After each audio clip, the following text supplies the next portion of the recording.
The day I walked out of Meadowbrook Psychiatric Hospital, I learned my family's 100-year-old farm had been sold to strangers 3 months earlier. Before we dive deeper into this nightmare, hit subscribe.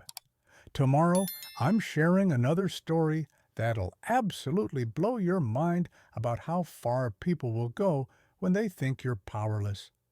I was 21 years old when I was released after spending 18 months locked away in a place I never should have been.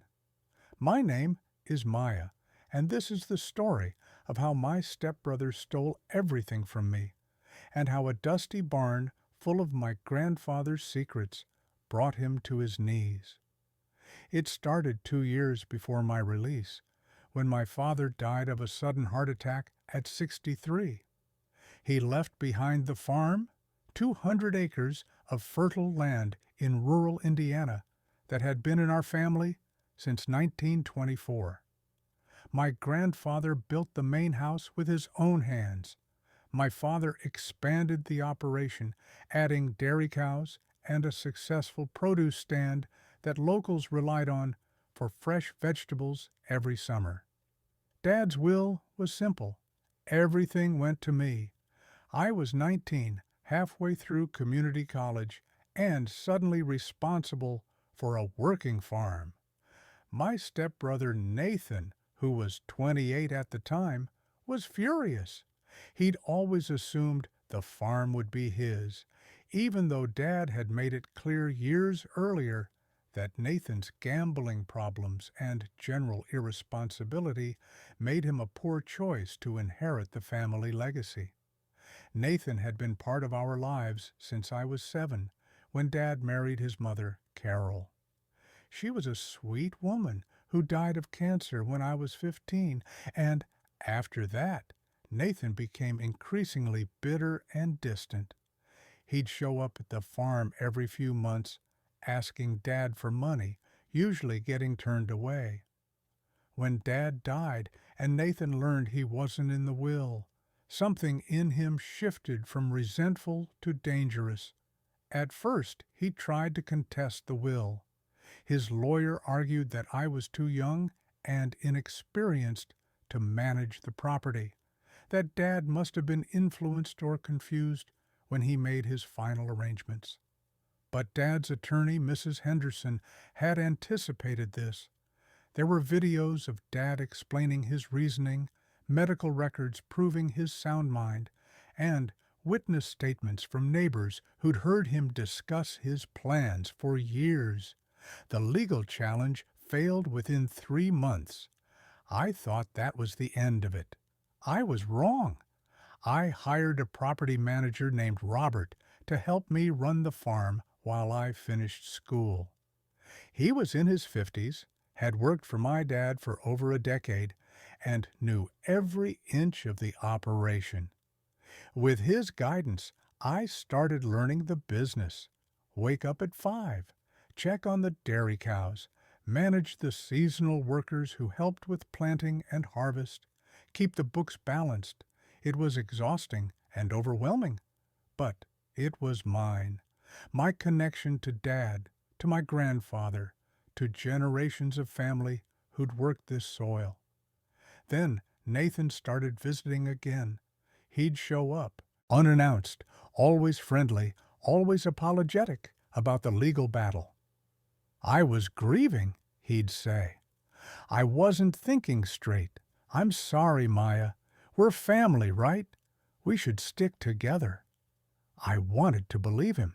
I'd lost my father, and Nathan was the closest thing to family I had left.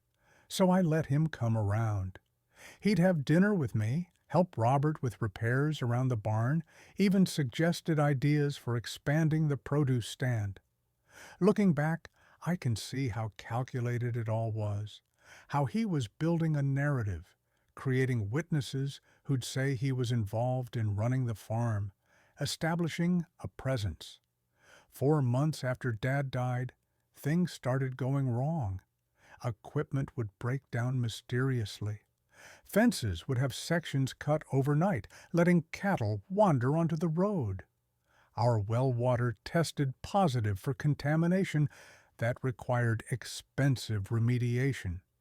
Each incident was frustrating and costly, but not quite suspicious enough to point fingers at anyone specific. Then I started having episodes. That's what the doctors called them later. I'd be working in the fields and suddenly feel dizzy, disoriented, unable to remember where I was or what I was doing.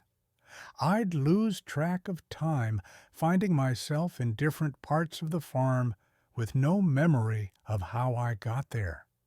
Once, Robert found me standing in the dairy barn at 3 in the morning, confused and frightened. "Maybe you should see a doctor," he suggested gently. "The stress of everything might be catching up with you." I agreed.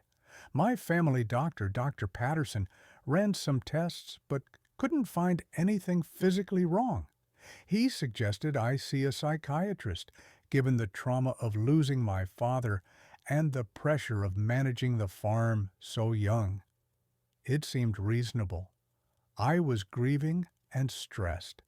Maybe I did need help processing everything. Nathan was incredibly supportive during this time. He drove me to appointments, sat in waiting rooms, and helped explain my symptoms to the various specialists I saw.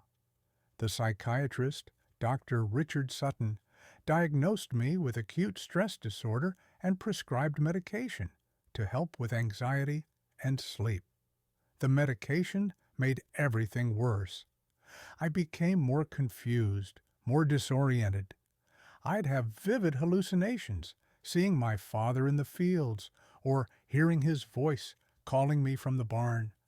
My behavior became increasingly erratic. I'd have conversations I didn't remember, make decisions that made no sense. Robert was concerned. "Maya, I don't think those medications are helping you. You're getting worse, not better." But Nathan disagreed. "She needs time for the meds to work.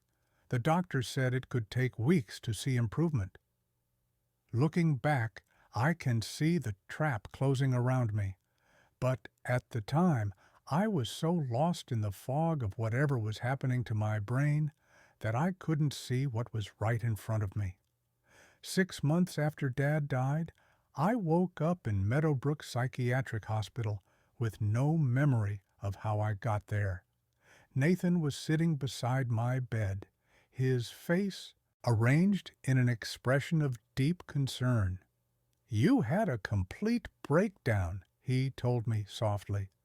"You attacked Robert with a pitchfork, saying he was an imposter trying to steal the farm. You didn't recognize me when I tried to calm you down. The police had to be called. Dr. Sutton signed the papers to have you committed for evaluation. I didn't remember any of it. That terrified me more than anything. What had I done? What was happening to me? The hospital was a nightmare of locked doors, scheduled medications, and group therapy sessions with people who seemed far more troubled than I felt. I insisted I was fine, that there'd been some mistake, but that just made the doctors more convinced I lacked insight into my condition. Dr. Sutton visited me twice a week. He'd ask questions about my father, about the farm, about stress and loss and grief.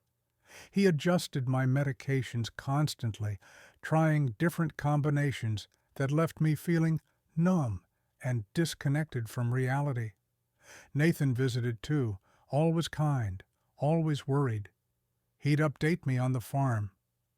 "Robert quit," he told me during one visit, about 3 weeks into my hospitalization. "He said he couldn't work there anymore after what happened. But don't worry, I've stepped in to manage things.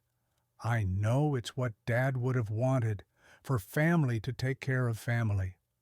Something about that didn't sit right with me, but I was so medicated and confused that I couldn't hold on to the thought long enough to examine it. 3 months into my hospitalization, Nathan brought papers for me to sign. It's just a temporary power of attorney, he explained. So I can handle the farm's finances and operations while you're getting better. Nothing permanent. As soon as you're released, everything goes back to you. I signed. What choice did I have? I couldn't manage anything from inside a psychiatric hospital, and Nathan was the only family I had. What I didn't know was that those papers gave him far more power than he'd described. What I didn't know was that Dr. Sutton was his friend from college, that they'd planned this together. What I didn't know was that I'd never had acute stress disorder or a breakdown. I'd been systematically poisoned with drugs that caused exactly the symptoms I'd experienced. I spent 18 months in Meadowbrook, 18 months of medications I didn't need, therapy for conditions I didn't have, and isolation from the farm that was being stolen from me piece by piece. The truth started emerging during my final 3 months there, when a new psychiatrist, Dr. Elizabeth Chen, took over my case. She reviewed my files with fresh eyes and immediately noticed inconsistencies. Your symptoms don't match your diagnosis, she told me during our first session, and your response to medication is unusual. I'd like to try something. I'm going to gradually reduce your current medications and see what happens. Within 2 weeks of stopping the drugs, my mind cleared like fog, lifting off the fields back. Home. I could think again, remember things, connect dots that had been scattered for over a year. I don't think I was ever sick, I told Dr. Chen. I think someone did this to me. She believed me. Together, we requested an independent medical evaluation and blood tests that revealed traces of substances that shouldn't have been in my system. Benzodiazepines, antipsychotics, and other drugs that, when combined, could produce exactly the symptoms I'd experienced. Someone was drugging you before you came here, Dr. Chen said, and I believe Dr. Sutton was aware of it and continued the process to keep you incapacitated. The hospital administration launched an investigation. Dr. Sutton's records showed irregularities with multiple patients, financial connections to pharmaceutical companies, and concerning relationships with people who benefited from having family members declared incompetent. I was released immediately with the hospital's profuse apologies and promises of legal action against Dr. Sutton. But walking out those doors into the bright autumn sunshine, I felt only dread about what I'd find when I got home.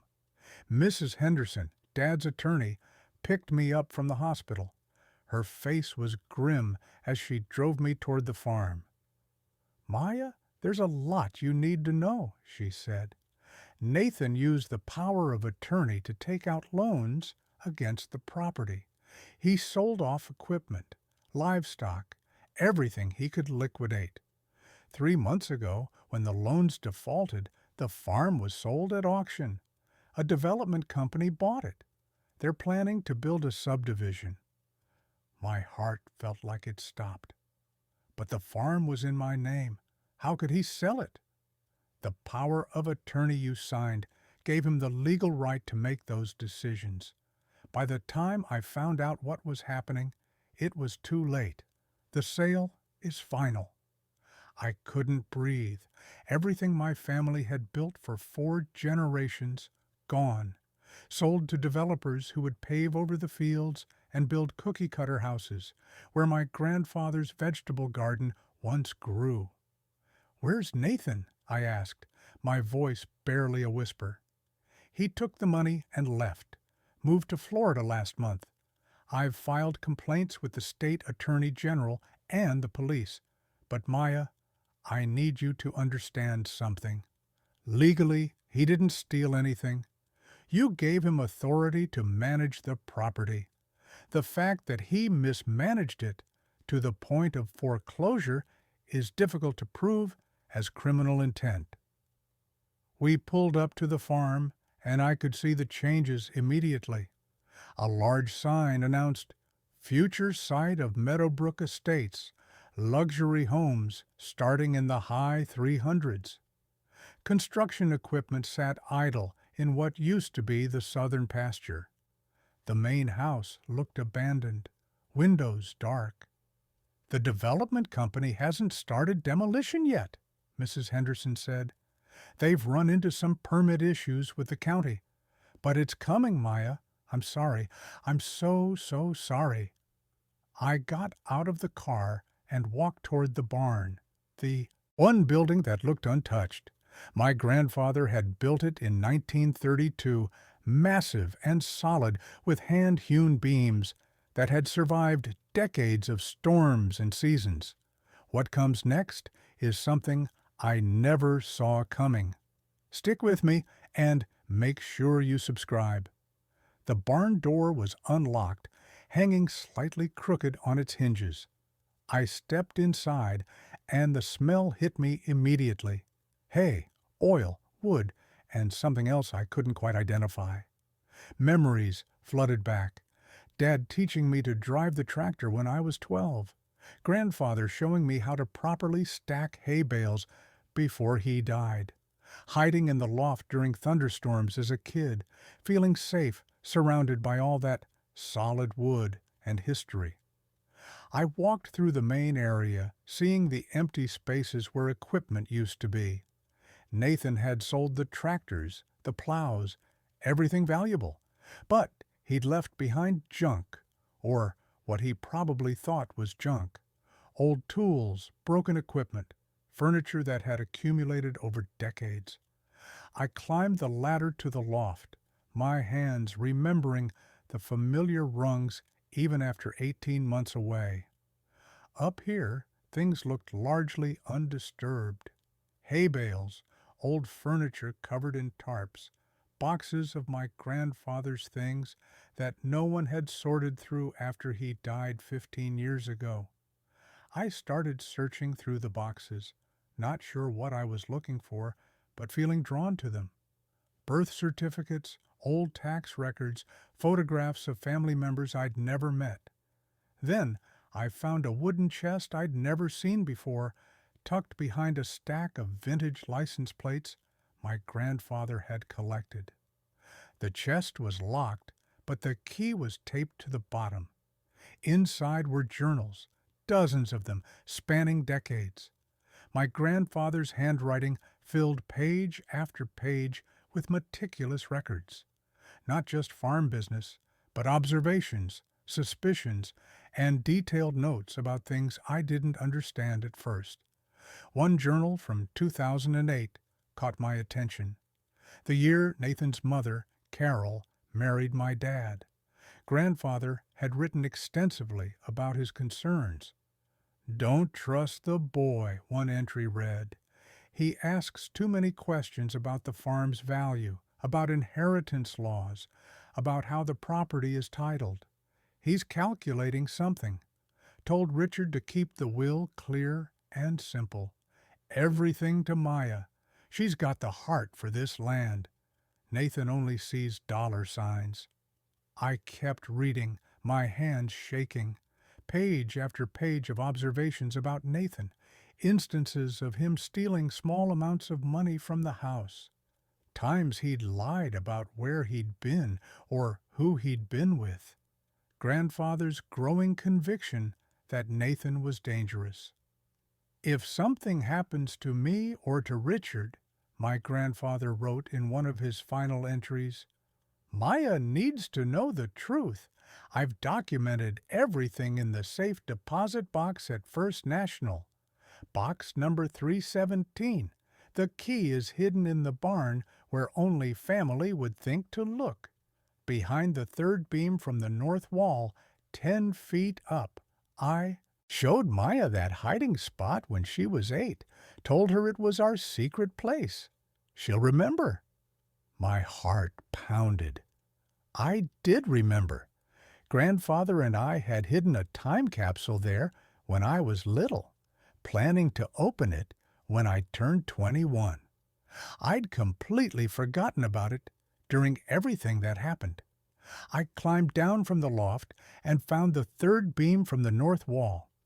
Using an old ladder, I climbed up and felt along the beam until I found a small gap in the wood. Inside was a metal box wrapped in plastic to protect it from moisture. I brought it down and opened it with trembling hands.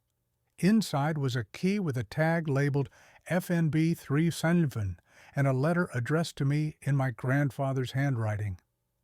Dear Maya, it read, if you're reading this, then something has happened to me or your father, and you need answers.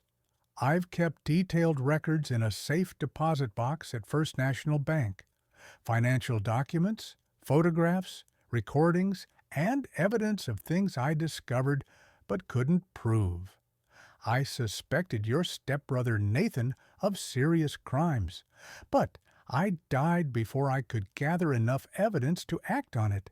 If he's caused you harm, if he's tried to take what's yours, the evidence you need to stop him is in that box. Your father knew about this, but he wanted to believe Nathan could change. He made me promise not to act on my suspicions unless Nathan proved me right. I pray I'm wrong about him, but if I'm not, use what I've left you. Fight back. This land is your birthright, and you're strong enough to defend it. With all my love, Grandpa William. I sat in the barn, clutching the letter and key, and for the first time since Dad died, I felt something other than grief and confusion. I felt anger, pure, focused rage at what had been done to me and determination to make it right. The next morning, I went to First National Bank with Mrs. Henderson. The box had been there for over 15 years. The fees automatically paid from an account my grandfather had set up for that specific purpose. Inside were 4 large accordion folders, each one meticulously labeled and organized. The first folder contained financial records showing that Nathan had been stealing from my dad for years.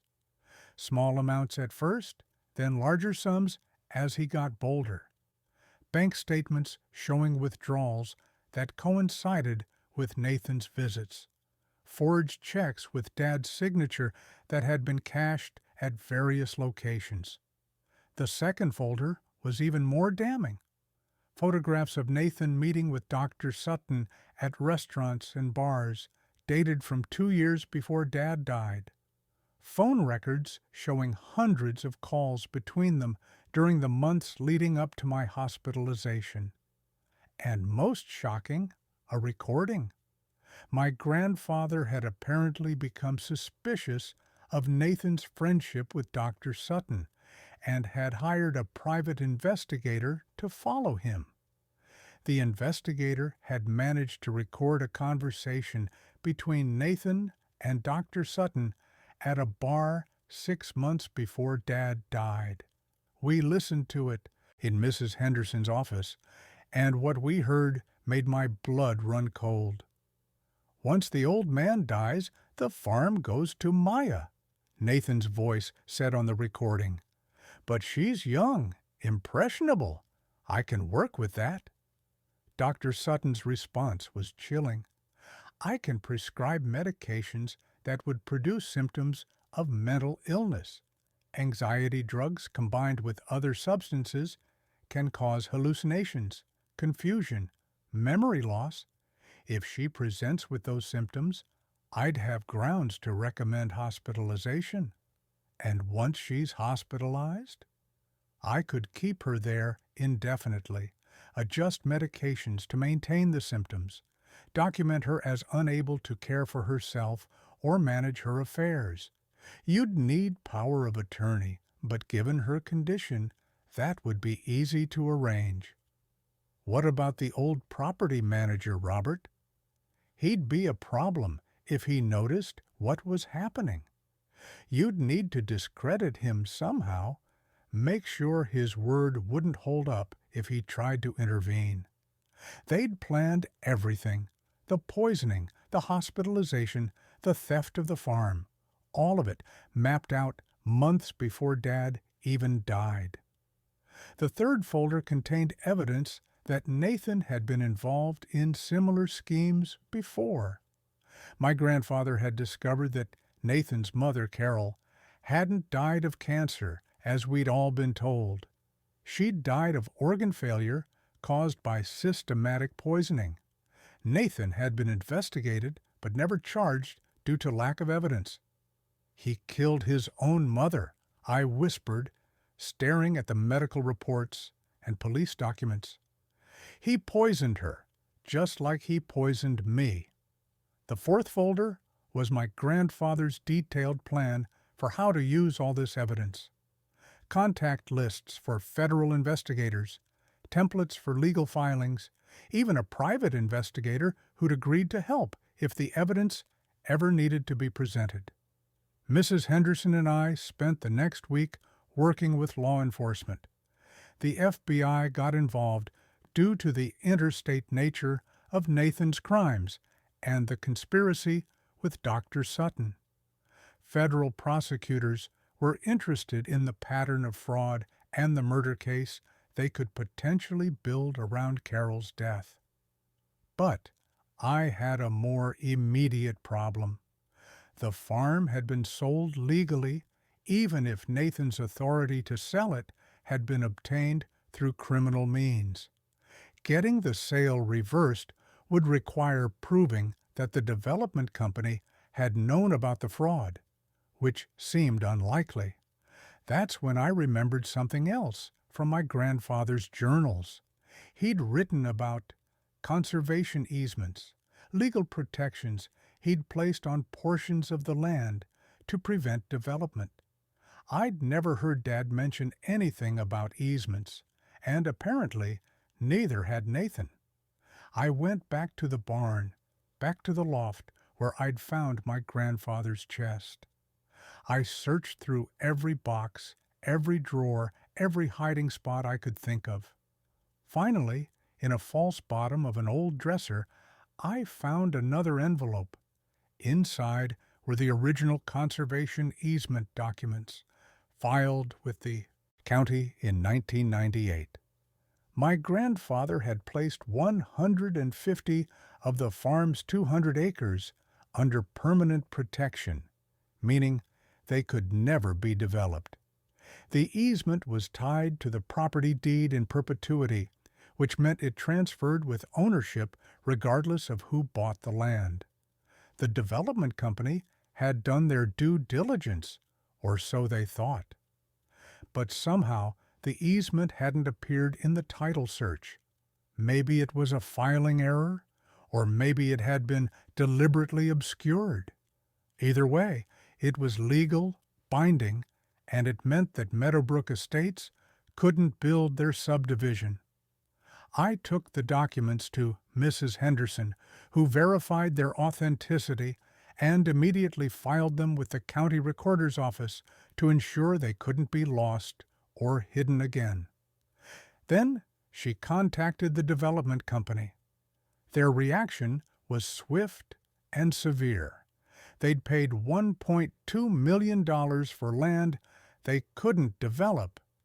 They immediately sued Nathan for fraud and misrepresentation. They also began negotiation with me to sell the property back at a fraction of what they'd paid, since it was now worthless to them for development purposes. "They're offering $400,000, Mrs. Henderson told me.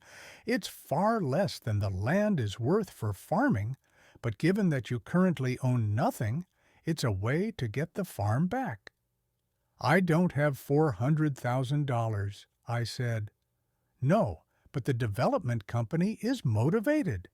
They'll take payments, and I believe we can get them to finance the purchase themselves. They want out of this disaster, and selling back to you is their cleanest option." The negotiations took 2 months. In the end, we structured a deal where I'd pay the development company $50,000 down, and the rest over 15 years at a low interest rate. The $50,000 would come from the sale of some of the equipment that Nathan had stolen, which federal investigators had recovered from various auctions and pawn shops. Meanwhile, Nathan was arrested in Florida. The evidence against him was overwhelming: conspiracy to commit fraud, identity theft, theft by deception, and, most seriously, murder charges for his mother's death. Dr. Sutton was arrested too, his medical license suspended immediately. The day I signed the papers to repurchase the farm, I went back to the barn. I stood in the same spot where I'd found my grandfather's letter and felt his presence surrounding me. "Thank you," I whispered to the empty air. "Thank you for protecting me, even after you were gone." I hired Robert back as property manager. He'd been devastated when Nathan had framed him and forced him out, and he was thrilled to return. Together, we started rebuilding the operation. We replaced the stolen equipment with used machinery purchased at farm auctions. We restocked the dairy herd with quality cattle from neighboring farms. We replanted the fields and reopened the produce stand. It wasn't easy. There were days when I wanted to give up, when the debt and the work and the memories seemed too heavy to carry. But I kept going, kept working, kept honoring what my grandfather and father had built. 3 years later, the farm is thriving again. We've expanded the produce stand into a small farm store that sells our dairy products, vegetables, and locally made goods from other small farms in the area. I finished my degree in agricultural business through online classes, and I've started offering internships to young people interested in sustainable farming, teaching them what my family taught me about respecting the land and building something that lasts. Nathan was convicted on all charges and sentenced to 35 years in prison. Dr. Sutton got 20 years and can never practice medicine again. The development company eventually sued the title company that had missed the conservation easement, recovering most of their losses that way. As for me, I wake up every morning at 5, check on the dairy cows, and walk the fields that my great-grandfather first plowed in 1924. The barn still stands exactly as my grandfather built it, solid and enduring, full of secrets and protection. I've added my own hiding spot in the loft now, my own chest of important documents and evidence, just in case someone ever tries to take this place from me again. But more than that, I've learned something my grandfather tried to teach me through his journals and his careful planning. Family isn't just about blood. It's about who protects you, who believes in you, who leaves you the tools to fight back when the world tries to crush you. My grandfather did that for me. He saw danger coming years before it arrived, and he made sure I'd have what I needed to survive it. The barn settled the score, just like the title of this story says, but really it was my grandfather's love and foresight that saved me. The barn was just where he chose to hide it, knowing I'd remember, knowing I'd look, knowing I'd be strong enough to use what I found. Thank you so much for listening to my story. If it touched you or made you think about the people who've protected you in unexpected ways, please hit that subscribe button. I'd love to hear your thoughts in the comments. Have you ever discovered that someone was looking out for you in ways you didn't know about? Or maybe you've had to fight to reclaim something that was stolen from you. Share your story below. And make sure to check out the 2 stories on your screen right now. They're just as powerful, and I think you'll love them. Until next time, remember that you're stronger than you know, and sometimes the answers you need are hidden in places only you would think to look.